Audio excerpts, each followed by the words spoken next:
Hello everyone, welcome back to the YouTube channel Dr. Alam Services. I am Mohammad Awais Alam, final year MBBS student at government medical college Fatehpur. तो अभी इस video में बात करने वाला हूँ नीट 2026 के एडमिट कार्ड के बारे में। ऑलरेडी आपको पता होगा जो लास्ट डेट है फॉर्म फिलिंग की निकल चुकी है, करेक्शन की भी डेट जो है वो जा चुकी है। अब जो नेक्स्ट सवाल स्टूडेंट का है वो है एडमिट कार्ड से रिलेटेड कि एडमिट कार्ड कब तक आएगा, किन किन बच्चों का आएगा और एडमिट कार्ड के अंदर क्या क्या चीज़ें रहती हैं, स्पेशली उन स्टूडेंट की, क्योंकि कुछ बच्चों से ऐसी मिस्टेक हो गई हैं जिनको करेक्शन का ऑप्शन एप्लीकेशन फॉर्म के अंदर नहीं था। तो उसमें सबसे ज़्यादा पूछे जाने वाला सवाल उसमें उनका ये है कि कौन सी ऐसी गलतियाँ हैं जिसकी वजह से एडमिट कार्ड ही नहीं आएगा, ये कौन सी ऐसी मिस्टेक हैं जिसकी वजह से उनको एग्ज़ाम में प्रॉब्लम होगी।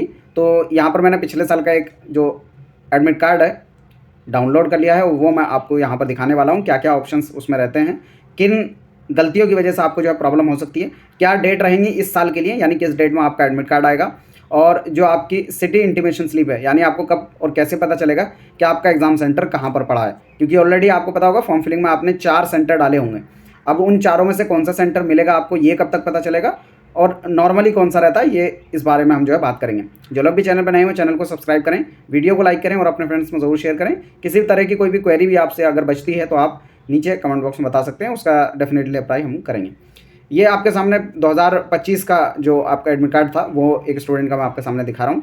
इसमें मेन जो पर्सनल डिटेल्स जो है स्टूडेंट की वो रहती है, जिसमें रोल नंबर हो गया, एप्लीकेशन नंबर हो गया, ऑब्वियसली ये हर एक स्टूडेंट का अलग अलग होगा, और फिर कैंडिडेट की जो बेसिक डिटेल है जैसे कैंडिडेट का नेम और फादर नेम, उसके साथ ही जेंडर और डेट ऑफ बर्थ। तो इसमें स्टूडेंट को मैंने ये दिक्कत थी अगर कि किसी के नाम में स्पेलिंग मिस्टेक हो गई है, कहीं पर जो है स्पेस नहीं है, या फादर के अंदर, क्योंकि करेक्शन का ऑप्शन भी था तो इसमें आपको कर लिया होगा आई थिंक, फादर और मदर के बीच में, नाम के बीच में अगर किसी भी तरह की कोई मिस्टेक थी तो आप उसको ठीक कर सकते थे, किसी एक को आपको करेक्शन का ऑप्शन था। अगर कैंडिडेट नेम में कोई प्रॉब्लम हुई है तो इसमें करेक्शन का ऑप्शन नहीं था। तो यहाँ पर हालांकि इसमें प्रॉब्लम नहीं होगी स्टूडेंट को, क्योंकि जो आपका एग्ज़ाम सेंटर पे एडमिट कार्ड होगा, किसी भी इन्विजिलेटर को या एग्जामिनर को ये नहीं पता होता कि आपके नाम की एक्चुअल स्पेलिंग क्या है। तो अगर कोई मिस्टेक हुई भी है तो वो सिर्फ आपको ही पता होगी कि हाँ ये मिस्टेक है, तो आपको बताने की उसमें ज़रूरत है नहीं। इन सब की चीज़ों की बेस पर आपको पॉइंट आउट नहीं किया जाएगा। इवन डेट ऑफ बर्थ भी अगर किसी ने मैच कर ली, आपके जो ओरिजिनल डॉक्यूमेंट हैं, अगर कोई मिस्टेक हुई है तो उससे वो मैच कर सकते हैं। अदरवाइज़ आपका जो मेन देखा जाएगा वो आपका फ़ोटो, सिग्नेचर और आपका जो लाइव फोटोग्राफ है, ठीक है। और मोड ऑफ ऑथेंटिकेशन जो आपका यूज किया गया होगा वो भी देखा जाएगा। आधार है तो ज़्यादा प्रॉब्लम नहीं होगी, क्योंकि आपका जो है बायोमेट्रिक ऑथेंटिकेशन होना है, वहाँ पर आपका फ़ोटो उसमें जाएगा, वो मैच आउट करके देखेंगे कि पूरा डाटा मैच हो रहा है या नहीं। अगर हो रहा है ऑलरेडी, अगर आपने आधार से किया है तो डाटा आपका आराम से मैच हो जाएगा। दूसरे अगर किसी डॉक्यूमेंट से किया तो उसमें आपको जो अल्टरनेटिव डॉक्यूमेंट आपने यूज़ किया था वो भी यूज़ करना पड़ेगा, वो आपको दिखाना भी पड़ेगा कि हाँ हमने अल्टरनेटिव पासपोर्ट या फिर उसके अलावा कोई और डॉक्यूमेंट आपने अगर यूज़ किया है, जैसे कुछ लोगों ने जो है पैन कार्ड यूज़ किया होगा या कोई और आईडी प्रूफ, तो वो आपको दिखाना होगा कि मैंने ये यूज़ किया था, उसमें आपका फ़ोटो एटलीस्ट होना चाहिए, ठीक है। और उसके साथ ही जो स्टेट ऑफ एलिजिबिलिटी है वो भी आपका में लिखा रहेगा, और जो कैंडिडेट के सिग्नेचर हैं वो यहाँ पर रहेंगे जो भी उसने किए हैं। अब कैंडिडेट के सिग्नेचर में भी कोई प्रॉब्लम नहीं है स्टूडेंट का, चाहे अगर गलत भी हो गया तो उसमें कोई दिक्कत नहीं है, वो आपका खुद का मन होता है जिस तरीके का भी आप सिग्नेचर रखना चाहें।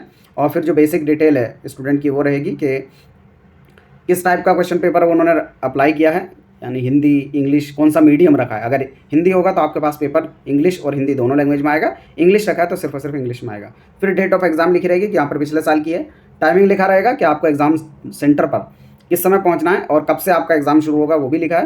देखो नॉर्मली जो रिपोर्टिंग टाइम है एग्ज़ाम की वो 11 बजे से शुरू हो जाती है, और एक्चुअल जो आपका एग्ज़ाम है 2 बजे शुरू होना है।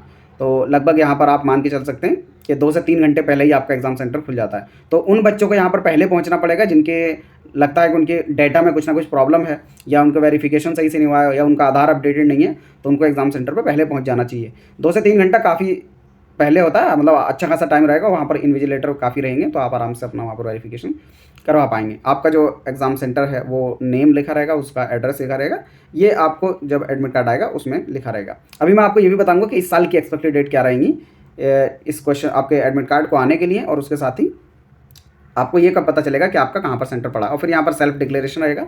इसमें एक जो कॉलम होगा वो कैंडिडेट के फ़ोटो के लिए होगा। यहाँ पर जो फ़ोटो आपने एप्लीकेशन फॉर्म के अंदर यूज़ किया है वही सेम फ़ोटो चिपकाना है, ठीक है। तो कुछ लोगों ने जो है कलर्ड बैकग्राउंड के साथ लगा दिया था, तो आप वही यहाँ पर लगा देना, और साथ में जो वाइट बैकग्राउंड के साथ है उन फोटो को भी रखना, ताकि एग्जाम सेंटर पर कोई प्रॉब्लम ना हो।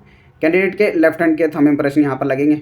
अब देखो यहाँ पर पहले से कोई भी थंब इंप्रेशन नहीं आया, तो अगर आपसे थंब इंप्रेशन में कोई प्रॉब्लम हुई थी तो उसमें कोई दिक्कत नहीं है, क्योंकि यहाँ पर आपको अलग से मतलब जो आपने फॉर्म में यूज़ किया था वो नहीं आएगा। जो फ़ोटो है, जो मैंने ऊपर फ़ोटो आपको और सिग्नेचर दिखाया था, ये जो आपने एप्लीकेशन फॉर्म में यूज़ किया होगा वहीं से लेगा। अगर उसमें कोई प्रॉब्लम है तो वो प्रॉब्लम आपको यहाँ पर भी दिखेगी। और कुछ लोगों का क्या था कि फ़ोटो मिसमैच किसी दूसरे कैंडिडेट का अपलोड कर दिया है, तो उसमें देखो यहाँ पर आपको दिक्कत होगी, क्योंकि आपका जो फ़ोटो है एडमिट कार्ड पर वो सेम होना चाहिए जैसे आप खुद दिख रहे हैं एग्जाम सेंटर में। अगर दोनों में वेरिएबिलिटी होगी, अलग अलग होंगे दोनों फ़ोटो, तो वहाँ पर इन्विजिलेटर कहेगा इस पर तो दूसरे बच्चे का फ़ोटो और आप कोई और हैं, तो वहाँ पर एंट्री भी ना मिले, हो सकता है ऐसा हो। तो जिन लोगों ने गलत फ़ोटो अपलोड कर दिया तो उनका तो बस ये है कि आप एनटीए को ईमेल कर दो। वो लोग अगर कुछ कर पाए तो ठीक है, वरना आपको बहुत ज़्यादा दिक्कत हो सकती है। बाकी अगर इसके अलावा, मतलब फ़ोटो के अलावा, अगर फ़ोटो आपका ठीक है, मेन जो बेसिक डिटेल आपका नाम, आपका जो डेट ऑफ बर्थ है, ये सारी चीज़ें ठीक है, तो उसमें कोई ज़्यादा प्रॉब्लम नहीं होगी। उसमें भी सबसे ज़्यादा प्रॉब्लम आधार की ही इसमें आपकी फ़ोटो की रहने वाली है। अगर फ़ोटो ठीक है, हालाँकि थोड़ा बहुत ब्लर वगैरह हो सकता है, उसको लेकर आप टेंशन नहीं लें, क्योंकि लगभग ऐसा होना चाहिए कि आप पहचान पाएँ कि हाँ, ये आप ही का फ़ोटो है, या जो इन्विजिलेटर है वो देख पाए कि हाँ, आप ही का फ़ोटो है। फिर कैंडिडेट के सिग्नेचर ये एग्ज़ाम हॉल में ही आपको करने होंगे, जो इन्विजिलेटर होगा उसके सामने ही। फिर पिछले साल यहाँ पर जो है पोस्ट कार्ड साइज़ फ़ोटो को अपलोड करने का ऑप्शन था। आई थिंक इस साल ये नहीं रहेगा। इसकी जगह पर एक और एक्स्ट्रा ऑप्शन इस साल आएगा, वो होगा आपका लाइव फ़ोटोग्राफ का, लाइव फ़ोटो का। क्योंकि पिछले साल ये ऑप्शन था नहीं, लाइव फ़ोटो अपलोड नहीं करवाया था पिछले साल, तो ये था नहीं। इस बार जो है ये डेफिनेटली रहेगा, क्योंकि इस बार आपसे वेबसाइट पे अपलोड कराया गया है। तो यहाँ पर जो आपके सामने ऊपर फ़ोटो जो आपने अपलोड किया था पिछले साल, सिर्फ और सिर्फ ये था। इस बार इसके साथ साथ लाइव फ़ोटो भी रहेगा, तो दोनों फ़ोटो आपके सेम होने चाहिए। कुछ लोगों ने क्या किया है, कैफ़े पे जाके भरवाया और वहाँ पर फ़ोटो एक दूसरे के अलग थलग हो गए हैं। किसी दूसरे कैंडिडेट का दूसरे पे चढ़ा दिया है, किसी दूसरे कैंडिडेट का दूसरे पे चढ़ा दिया है, तो उसमें जो है उन लोगों को दिक्कत होने वाली है। और स्पेशली अगर आपका कैंडिडेट फ़ोटो अलग है, लाइव फ़ोटो अलग है, तो उसमें भी दिक्कत होगी। ठीक है, तो ऐसे कैंडिडेट को एनटीए को मेल कर देना चाहिए कि मुझसे ये मिस्टेक हुई है, हो सकता है एनटीए उसको करेक्ट कर दे। ठीक है, और उसके बाद यहाँ पर जो बेसिक डिटेल है स्टूडेंट की रहती है, कहाँ एग्जामिनेशन सेंटर है और नीचे साइन वगैरह का रहता है। ये हो गया फॉर्मेट जो नॉर्मली रहेगा, और फिर नीचे कुछ इंस्ट्रक्शंस लिखी रहती हैं एक्चुअल में, जो आपके एडमिट कार्ड पे लिखी रहेंगी, और इसी के अकॉर्डिंग आपको चलना होता है। फिर बात आती है कि आपका जो एडमिट कार्ड है ये कब तक आएगा और सिटी इंटीमेशन स्लिप कब तक आएगी, जिसका मतलब होता है कि आपको कब पता चलेगा कि आपका जो है एग्ज़ाम सेंटर कहाँ पर पड़ा है। आपने जो 4 ऑप्शन दिए थे उसी में से कोई एक को सेलेक्ट किया जाएगा। तो जो एप्लीकेशन फॉर्म वाला आपका एनटीए की तरफ से नोटिफिकेशन आया था, उसी की तरफ मैं लेके चल रहा हूँ, क्योंकि अभी तक कोई अपडेट नहीं आया और आएगा भी नहीं, क्योंकि काफ़ी लेट से आता है। पिछले साल का भी मैं बता दूंगा कि कितने दिन पहले एडमिट कार्ड आया था और कितने दिन पहले सिटी इंटीमेशन स्लिप आया था। ठीक है, यहाँ पर ये आपके सामने है, ये जो ऑप्शन है अनाउंसमेंट ऑफ सिटी इंटीमेशन, यानी आपका सेंटर किस सिटी के अंदर पड़ा। आपको ये नहीं पता चलेगा किस कॉलेज में, आपको ये पता चल जाएगा कि आपने जो 4 ऑप्शन दिए थे और उसमें आपको सिर्फ सिटी सेलेक्ट करने का ऑप्शन था ऑब्वियसली, तो आपका किस सिटी में एग्ज़ाम पड़ा है। और ज़्यादातर चांस होते हैं अगर आपने पहले ही फॉर्म भर दिया था, मतलब शुरू के 15 से 20-25 दिन तक आपने अगर फॉर्म भर दिया था, तो जो आपने पहले नंबर पे ऑप्शन भरा होगा उसी सिटी के अंदर मिल जाएगा एग्जाम सेंटर। अगर एकदम लास्ट में भरा तो हो सकता है कुछ जो डिमांडिंग सिटी रहती है जहाँ पर बच्चे ज़्यादा होते हैं, तो वहाँ पर आपको दूसरे नंबर वाला कॉलेज जो है सिटी मिल सकता है। हो सकता है कुछ जगहों पर तीसरे नंबर पर भी जाए, लेकिन ज़्यादातर बच्चों को जो उन्होंने पहले नंबर पर सिटी सेलेक्ट की थी वहीं पर जो एग्जाम सेंटर मिल जाएगा। अब बात करें कि कितने दिन पहले आपको पता चलेगा, यानी ये आपका सिटी इंटीमेशन पहले आपको कितने दिन पहले मिलेगा।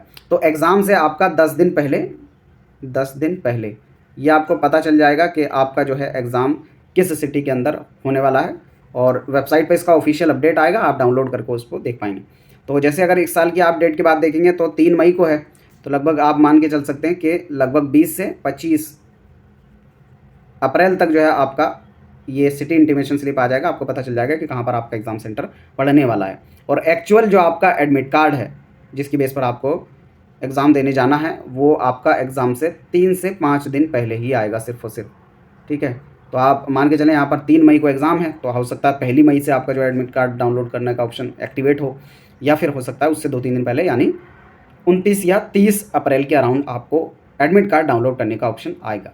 इसके अलावा जितने भी अपडेट रेगुलरली वेबसाइट पे आते रहेंगे वो सभी आपको यहाँ पर मिलेंगे। आपकी या कोई क्वेरी या डाउट बचता है नीचे कमेंट बॉक्स में बता सकते हैं।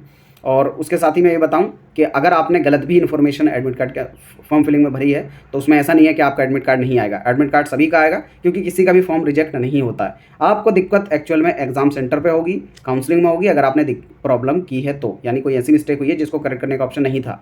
अगर आपने करेक्ट कर दी कि ऑब्वियसली वो ठीक हो चुकी होगी, और कोई ऐसी मिस्टेक हो गई जो करेक्ट करने का ऑप्शन नहीं था, स्पेशली आपके अगर फोटो के अंदर, सिग्नेचर के अंदर और जो लाइव फोटो अपलोड किया, इन तीनों में अगर ज़्यादा प्रॉब्लम है तो आपको दिक्कत हो सकती है। सबसे ज़्यादा उसमें भी आपका फ़ोटो और लाइव फ़ोटो, अगर ये दोनों ठीक है तो बाकी सारी डिटेल में कोई क्रॉस चेक करता नहीं है, क्योंकि वो डिटेल अगर मान लो किसी से एड्रेस में मिस्टेक हो गई है, किसी कैटेगरी में मिस्टेक हो गई है, तो एग्जाम सेंटर पर कोई उसको कंफर्मेशन नहीं करेगा कि आपकी कैटेगरी का सर्टिफिकेट दिखाओ, आप कहाँ के रहने वाले हैं उसका सर्टिफिकेट दिखाओ, ये कोई नहीं पूछेगा। मेन ये होगा कि कोई डमी स्टूडेंट ना बैठे, उनका मेन टारगेट यही रहता है कि जो स्टूडेंट ने फॉर्म फिलअप किया है, जिसका फोटो उसके अंदर है, वही सेम स्टूडेंट एग्जाम देने आया है या नहीं। मेन जो है उनका सिर्फ यही वेरिफिकेशन का रहेगा। और अगर जिसका ये फ़ोटो, लाइव फ़ोटो और अपलोडेड फ़ोटो ये सब ठीक है, बाकी की अगर कोई भी मिस्टेक है तो अभी आपको एग्ज़ाम देने में कोई भी दिक्कत नहीं होगी।